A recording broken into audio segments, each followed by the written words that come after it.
Hey guys, welcome back to a new video on our channel the grooming world. सबसे ज़्यादा सवाल जो लोग मुझे डीएम करते हैं इंस्टा पर, वो पूछते हैं फोम रोलिंग करना किस तरीके से करनी चाहिए और करके क्या प्रॉब्लम हो सकती है। तो आज उसका जवाब मैं आपको दूंगा इस वीडियो में, और भी चीज़ें मैं बताऊंगा।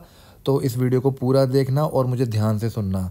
जितने भी लोग जिनको एएस है और स्लिप डिस्क है, उनको फोम रोलिंग बहुत ध्यान से करनी है। जब पर्टिकुलर हमें एक ही जगह पे पेन होता है, तो जो फोम रोलर है उसको आपको बहुत धीरे धीरे यूज़ करना है। सिर्फ वहीं पर आपको रोलिंग करनी है जहाँ पर आपको इन्फ्लेमेशन है या पेन है। बार बार आपको उसी एरिया को टारगेट करना है जहाँ पेन है।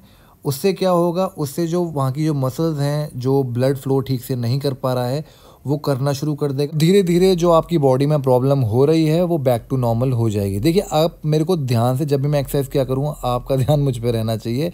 देखिए, आप लोअर बैक को जब मैं ट्रेन कर रहा हूँ तो मैंने फोम रोलर को किस तरीके से रखा हुआ है। धीरे धीरे पर्टिकुलर उसी एरिया पे आप फोम रोलिंग कर सकते हैं। लोग कहते हैं एसआई जॉइंट पे आप फोम रोलिंग नहीं कर सकते, ऐसा बिल्कुल भी नहीं है। एसआई जॉइंट पे, किसी भी जॉइंट पे, किसी भी मसल पर आप फोम रोलिंग कर सकते हैं, बशर्ते आपको पूरा पता होना चाहिए कि हम ठीक से कर पा रहे हैं नहीं। देखिए, जितनी भी मसल्स होती हैं वो हमारी स्टिफ हो ही जाती हैं, जो भी एएस वॉरियर्स हैं उनकी। और जो एक्सरसाइज ज़्यादा करते हैं, एक्सेसिव एक्सरसाइज करते हैं, बॉडी बिल्डिंग करते हैं, उनकी भी मसल्स स्टिफ हो जाती हैं। और स्टिफ होने के कारण उसके अंदर पेन आता ही रहता है। अगर आपको प्रॉब्लम है तो भी, नहीं है तो भी। तो ज़्यादा टेंशन लेने की ज़रूरत नहीं है। जितने भी फिटनेस वाले लोग हैं, ये सारी चीज़ें उनकी होती रहती हैं। फिलहाल मेरे इतनी सारी इंजरीज हो रखी हैं, जो बीच बीच में मैं आपको क्लिप्स डाल के दिखाता रहूँगा कि मुझे भी प्रॉब्लम आती रहती है। एएस को आप क्योर कर सकते हो, लेकिन एएस आपका आ भी सकता है अगर आप वो डाइट फॉलो नहीं करेंगे। जैसे मैं डाइट फॉलो नहीं कर पा रहा हूँ। अगर आप दही खाते हैं रात में, आप ठंडा दूध पीते हैं, पेप्सी पी लेते हैं, तो आपके पेन आ सकता है, लेकिन वो कंट्रोल भी हो जाता है। अगर आप काढ़े पीते हैं, आप पतंजलि की दवाई लेते हैं, पंचकर्म करा के आए हुए हैं।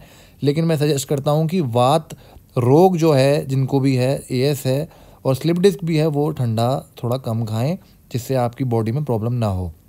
देखिए, मैं हिप की फोम रोलिंग कर रहा हूँ।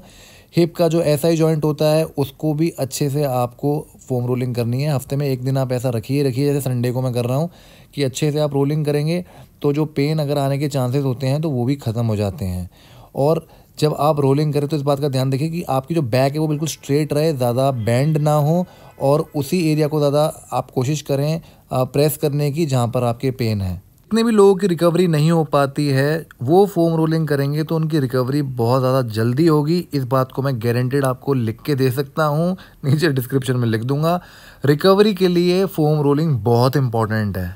So the number one benefit that you get from foam rolling is that it loosens the fascia, smoothens out the fat underneath the skin, and it eliminates the lumpy areas, in turn reducing the visibility of cellulite. जैसे आपने देखा होगा cellulite हो जाता है बहुत सारे लोगों को। So while also encouraging the lymphatic drainage in cellulite prone areas. अगर आप फोम रोलिंग करते हो ठीक से तो सेलुलाइट के निशान भी ख़त्म हो जाते हैं, और अगर आप प्रॉपर तरीके से करते हो तो काफ़ी हद तक वो रिमूव हो जाता है और फ्यूचर में आपको नहीं होता। And yes, you can do it on regular basis. ऐसा नहीं है कि आपको हफ्ते में एक ही दिन करना है, आप इसे रोज़ डेली कर सकते हैं। सबसे अच्छी अगर आपको सेल्फ मसाज लेनी है तो foam rolling is the best option for you. And most of you always ask me that weight loss होता है क्या फोम रोलिंग से? येस, फोम रोलिंग से वेट लॉस होता है। I tell you how it works. When you do foam rolling, it facilitates weight loss by encouraging deeper muscle activation and improving blood circulation. जब आप foam rolling करते हो तो जो muscles होते हैं, जो डीप मसल्स होते हैं, उनको एक्टिवेट करता है रोलर, और आपका जो ब्लड सर्कुलेशन है उसको बढ़ाता है। And it also speed ups the recovery process. तो अगर आप ये सारी चीज़ें होती हैं तो ऑटोमेटिकली आपका वेट लॉस होता है। जितने भी लोगों को एएस है, स्लिप डिस्क है, आप लोगों को मैं हमेशा इनक्रेज करता हूँ कि आप लोग योगा करें, स्ट्रेचिंग ज़्यादा करें। फ्लेक्सिबिलिटी आपकी बॉडी में होनी चाहिए, स्टिफनेस नहीं आनी चाहिए। अगर मसल स्टिफ हो रहे हैं तो आप आइसिंग भी कर सकते हैं, हॉट पैक ले सकते हैं, कोल्ड पैक ले सकते हैं, जो आपको सूट करे। और खाना आपको वो खाना है जो आसानी से डाइजेस्ट हो जाए, जिसे खा के आपको वात ना हो। मुझे पता है बहुत हार्ड होता है डाइट फॉलो करना, मैं भी नहीं कर पाता हूँ, लेकिन फॉलो करेंगे तो आपको प्रॉब्लम नहीं आएगी। और ज़्यादा एक्सरसाइज करने से भी मेरे को इंजरीज आती रहती हैं, इसलिए मेरे को फिजियोथेरेपी करानी पड़ती है। काफ़ी सारे लोगों को लगता है कि बिकॉज ऑफ एएस है ऐसा, लेकिन जब आपको एएस होता है और आपका ठीक भी हो जाता है तो भी जो नर्व्स होती हैं वो आपकी बहुत ज़्यादा वीक हो जाती हैं।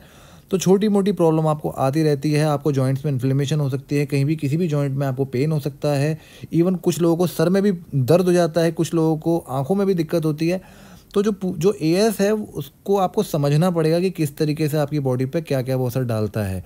स्ट्रेचिंग करेंगे, प्रॉपर एक्सरसाइज करेंगे, डाइट लेंगे, पंचकर्म कराएंगे तो कोई आपको दिक्कत नहीं आएगी।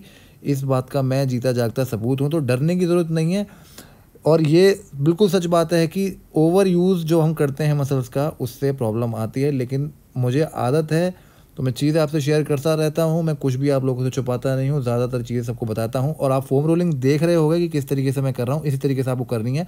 कोई बॉडी का पार्ट आपको नहीं छोड़ना है जब आप फोम रोलिंग करेंगे, चाहे वो कमर हो, आपके फोर आर्म्स हो, बाइसेप्स हो, आपकी लेग्स हो, आपके काव्स हो, आपका फुट हो, आपके लोअर बैक हो, अपर बैक हो, चेस्ट हो, सारी चीज़ों को आपको रोलर से मसाज देनी है। इतना सब करते रहेंगे तो आपको प्रॉब्लम नहीं आएगी। और बाकी चीज़ों के लिए आप मुझे इंस्टा द ग्रूमिंग वर्ल्ड पे मुझे डीएम कर सकते हैं।